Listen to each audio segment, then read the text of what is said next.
Bwana rasmi sasa, kama ulikuwa ufahamu, rasmi nikwambie tu kitu kimoja ambacho ulikuwa ukijui ni kwamba Selemani Mwalimu Mwite Gomez, nyota ambaye alikuwa anacheza kwa mkopo ndani ya wekundu wa Msimbazi Simba. Bwana, taarifa zilizonifikia hivi punde, taarifa za kufurahisha kwa mashabiki wa Simba, taarifa ambazo mashabiki wa Simba walikuwa wanataka kuzisikia ni kuhusiana na taarifa ya nyota wao Selemani Mwalimu. Selemani Mwalimu, ni kukumbushe tu kwamba huyu ni nyota ambaye alisajiliwa na timu ya Wydad Casablanca kutoka pale Morocco na alitokea katika kikosi cha Fountain Gate tena akiwa kwa mkopo, na alikuwa ni mchezaji wa Singida Black Stars akiuzwa kwenye kikosi cha Wydad Casablanca. Kipindi ambacho yeye anauzwa ndio kipindi ambacho pia kina Stefan Aziz Ki waliweza kuuzwa, na hii ilikuwa ni baada ya Wydad Casablanca kutupa karata yao ya kumhitaji Clement Mzinze pale Yanga ikawa imeshindikana, wakachukua option ya kumsajili bwana Selemani Mwalimu ligi kuu ya kandanda ya Tanzania bara, kipindi kile akiwa moto sana akiwa na kikosi cha Fountain Gate, yeye pamoja na kina Edgar William, kina Dickson Ambundo akiwa na kiongo bora sana. Sasa bana, kumbuka walivyomsajili vijana wa Wydad hawakumtumia ipasavyo. Kuna kipindi wakawa wanamtumia mpaka kwenye timu za vijana, baadaye Simba wakawa wamemuomba kwa mkopo ndani ya kikosi chao, na baada ya Simba kumchukua kwa mkopo bwana, katika hali ambayo hukuamini, ameenda Simba. Selemani Mwalimu amekuwa ni mchezaji muhimu sana kwenye kikosi cha Simba chini ya kocha Steven Becker. Amekuwa akifunga magoli mengi sana, akitokea sabu anafunga, akitokea akianza pia amekuwa akifunga sana. Ni miongoni mwa wachezaji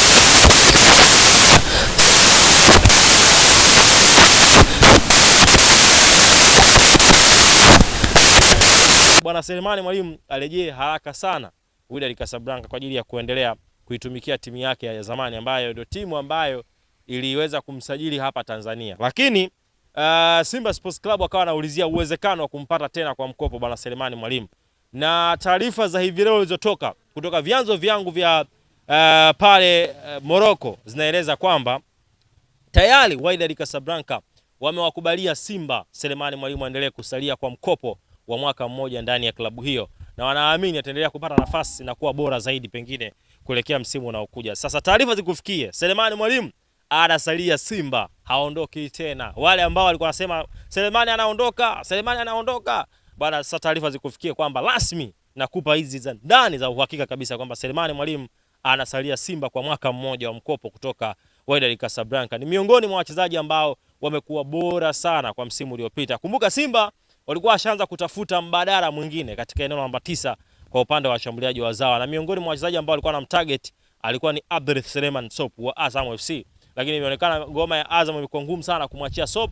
Kwa hiyo Selemani Mwalimu baada ya kuona Azam imekuwa ngumu, ameamua Simba kupambana kuona ili dili la kumbakisha Selemani Mwalimu linakamilika, na hatimaye kila kitu kimekamilika na Selemani Mwalimu atasalia tena Simba kwa mkataba wa mwaka mmoja kuitumikia klabu hiyo mpaka mwaka 2027, na mkataba wake ukishatamatika tena itamlazimu arudi kwenye timu yake ya Wydad Casablanca kabla ya mkataba wake kumalizika kule Wydad ili aendelee kuitumikia. Kwa hiyo mashabiki wa Simba asema jipige kifuani mara 3 pap pap pap kwamba Mwalimu amesalia Simba. Viongozi wa Simba wako serious sana, wamembakisha bwana Selemani Mwalimu, na wakumbusha huyu Mwalimu ndio yule bwana aliwatoa ulimi Yanga pale Zanzibar, aliwatoa ulimi Yanga, na moja kati ya mechi ambayo Mwalimu alifunga bao likakataliwa ni mechi ile ya Yanga ya dabi ya Kariakoo ile.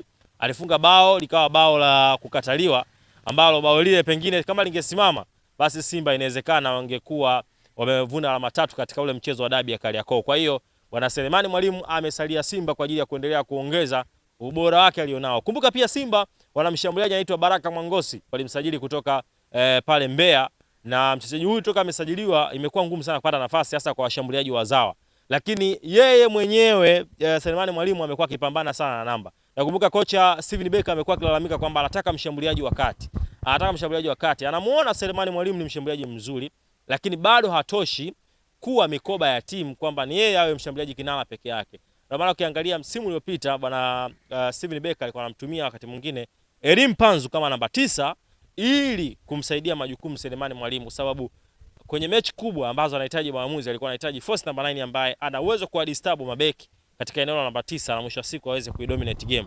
Lakini kwenye mechi ambazo anahitaji clinical finish alikuwa anamtumia zaidi bwana Selemani Mwalimu. Ni miongoni mwa wachezaji bora sana wazawa, na binafsi ukubali ukatae, Selemani Mwalimu ndiye mshambuliaji bora namba 9 kwa sasa katika ardhi ya Tanzania. Huyu ndio namba 9 bora kuanzia kiuchezaji, kwenye kufunga magoli, amekuwa na consistency nzuri sana, amekuwa na performance bora sana, amefunga magoli ya kila aina. Kafunga magoli ya penalty, kafunga magoli ya kona, ya kwa maana ya cross za kona, kafunga magoli ya kwenye movement. Ni miongoni mwa wachezaji ambao ni wazuri sana katika eneo la umaliziaji. Young Africans walikuwa na winda wanamwangalia kama ingetokea pengine Wydad anasema tunatafuta timu nyingine kumpeleka kwa mkopo. Yanga walikuwa pia wako tayari kuhitaji saini ya Selemani Mwalimu kuongeza nguvu kwenye kikosi chao. Kumbuka Clement Mzize amerecover lakini hajawa 100%. Kwa hiyo walikuwa naangalia kama ingewezekana Simba wangemwacha Mwalimu arudi mazima. Wydad wakasema wamtoe kwa mkopo kwa wakati huu, Yanga wangeenda kuulizia dili lake kwa sababu alikuwa anaulizia utaratibu wa kumpata, lakini Simba wamepata hiyo advantage kwa sababu wao walikuwa naye katika msimu uliopita. Nakumbuka Selemani Mwalimu msimu uliomalizika amepiga zaidi ya goli 8 kwenye ligi. Muendelezo bora sana kwa mshambuliaji mzawa wa katikati. Nitakukumbusha miaka ya nyuma kina John Rafael Boko alifanya vizuri, Adebayo alikuwa na performance bora sana, aliweka rekodi yake pale Simba. Lakini washambuliaji wengi wamepita pale Simba wameshindwa kufanya vizuri. Selemani Mwalimu amekuja kwa muda mfupi, amekuja kuonyesha kwamba ana uwezo wa kuchallenge katika kosi ya Simba. Nitakukumbusha mtu kama Chazi Ramfia alienda pale Simba kufanya vizuri, lakini pia nitakukumbusha Habibu Haji Kiombo alienda pale Simba hakuweza kufanya vizuri, mambo yakamkatalia. Miongoni mwa wachezaji ambao walikuwa wanatabiliwa pengine wangefanya makubwa pale Simba, lakini mambo yakawa yameendea kombo kulingana na ugumu wa Simba namna ambavyo ilivyo, lakini pia pressure iliyopo pale. Lakini Selemani Mwalimu toka ameenda Simba amefanikiwa kuimudu pressure na sasa hivi amekuwa mchezaji muhimu sana na anafunga kweli kweli. Sio tu kufunga, anafunga haswa kwa sababu ni moja kati ya wachezaji ambao wamekuwa na takwimu bora sana kwa msimu uliomalizika. Kwa washambuliaji wazawa yeye ndio kinara kwa sababu alikuwa anashindana na kina Edgar ambaye aliwahi kucheza naye, lakini yeye ndo ameonekana kuibuka kuwa mshambuliaji kinara kwenye ligi yetu. Kwa hiyo nafikiri Simba wamefanya dili la maana sana kwa sababu mmoja unaambia kwenye mpira cha kwanza kabisa, moja kati ya sifa kubwa ya timu kubwa ni kubakisha mchezaji wako bora. Baada ya hapo ndo uangalie utaratibu wa kusajili mchezaji mwingine. Sasa walichofanikiwa Simba ni kuanza kupambana kubakisha saini za wachezaji wao bora.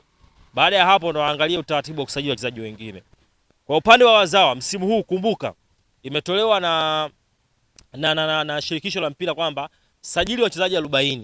Maana kama 40 Simba wameshapata advantage ya kumbakisha Mwalimu, wanaweza kasajili sokoni washambuliaji wawili wa kizawa, alafu wakasajili wachezaji wengine ambao watasaidia katika maeneo ya kiulinzi. Kwa binafsi niwe mkweli kabisa, ni miongoni mwa taarifa ambayo hata mimi nilivyoisikia imenifurahisha sana kwa sababu huyu Selemani Mwalimu amekuwa na performance bora sana. Pengine sasa hivi kwenye national team anastahili kuimbwa na kuzungumzwa kuwa ni moja kati ya washambuliaji bora tulionao wa katikati, hasa eneo la namba 9 kwenye namna ya ufungaji wake wa magoli. Anafunga side A, anafunga side B, anafunga mipira ya kichwa namna hii. Kwa hiyo amekuwa ni mchezaji bora sana. Binafsi nisiwe mnafiki, niseme ukweli kabisa kwamba Mwalimu ni mchezaji mzuri, ni mchezaji ambaye kila timu kwa sasa inatamani kuwa naye katika ardhi ya Tanzania. Ni mfungaji mzuri, ukiachana makosa madogo madogo ambayo ya kupoteza nafasi, lakini kwenye eneo la umaliziaji ni mchezaji ambaye anajua sana. Wachezaji wengi pale Simba wameshindwa kuklik katika hilo eneo la namba 9, lakini yeye amekuja, ameimeza pressure na kocha Steven Becker amemwamini kwa 100%.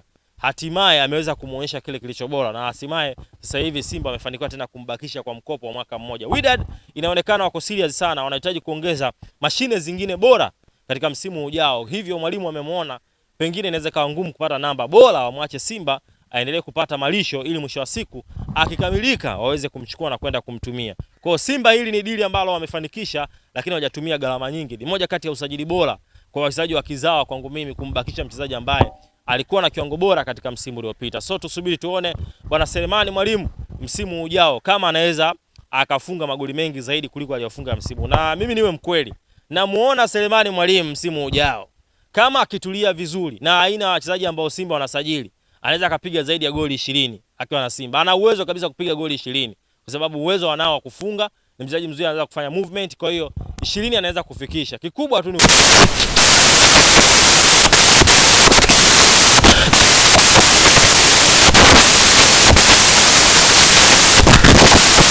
kwa sababu ni goal scorer mzuri sana. Hivyo Simba watunze kipaji hiki, wakitunze kweli kweli, wakitunze na wakipe nafasi kicheze kwa sababu huyu ni mchezaji wa kutegemewa. Pengine kuelekea AFCON ya mwaka 2027, mmoja kati ya washambuliaji ambao tunawategemea zaidi katika kosi ya timu ya taifa basi ni huyu bwana Selemani Mwalimu. Kwa hiyo sasa tusimdharau, tumuendelee kumuunga mkono, tuamini kwamba atakwenda kufanya vizuri katika AFCON inayokuja, lakini atafanya vizuri akiwa na Simba hasa kwa msimu huu ambao unakuja. Pengine kama wewe unabisha, nitajie mshambuliaji wako bora mzawa. Kwangu mimi mzawa ni Selemani Mwalimu sababu Mzinzi ameumia na Mwalimu ndo amebaki mwenye takwimu bora kwa msimu uliomalizika. Kwa hiyo huyu ndio mshambuliaji tu bora na amesalia Simba waendelee kumpa dakika ili aendelee kuonyesha ulimwengu yeye ni mchezaji wa aina gani. Kikubwa mwalimu aziepuke pressure, maneno ya mtandaoni, anaweza kabaki Simba vizuri tu na akaonyesha kile kilicho bora zaidi. Kwa hiyo unaweza kusema Wydad kama vile wamewazawadia Simba mpapai wa chooni. Yaani huo upapai wa chooni unaambiwa kila mtu hali, lakini nyie ndo mnautafuna. Na mkisha utafuna unawapa matunda, mnapata vitamini vya kutosha. Kwa hiyo ndo kitu ambacho Simba wameweza kukipata kutoka kwa Wydad. Wamefanikiwa kupata mchezaji, wameokota dodo chini ya mti. Kwa sababu kama mwalimu angekwenda Wydad wakasema wavunje mkataba, maana yake ingewagharimu watumie pesa nyingi sana Simba kwenda kuvunja mkataba wa mchezaji huyu, kwa sababu ilikuwa inahitajika pesa nyingi. Na Waarabu na wajua wamemnunua mchezaji kwa bilioni point something, wanataka kumuuza dola thamani yake milioni 800 900 mpaka bilioni 1. Sasa hizo hela Simba hawana za kumnunua mchezaji bilioni 1 bilioni 2 hawana, lakini kwa sababu wamepewa wa bure wa mkopo, wanafurahi kabisa, wanasema tutamlipa mshahara, kwani kuna shida gani? Kwa hiyo naamini Simba ni miongoni mwa madili ambayo watakuwa wamefurahia sana, na viongozi wa Simba watakuwa wameonyesha ujasiri wa hali ya juu sana kufanya mazungumzo mazuri na Wydad, na mwisho wa siku Wydad kuwaachia Selemani Mwalimu aendelee kucheza kwenye kikosi chao kama mchezaji ambaye yeye ni mchezaji wa mkopo wa mwaka mmoja. Selemani Mwalimu msimu ujao tusubiri tuone atauwasha namna gani, na taarifa hii imetufikia breaking news kabisa, ichukue hiyo.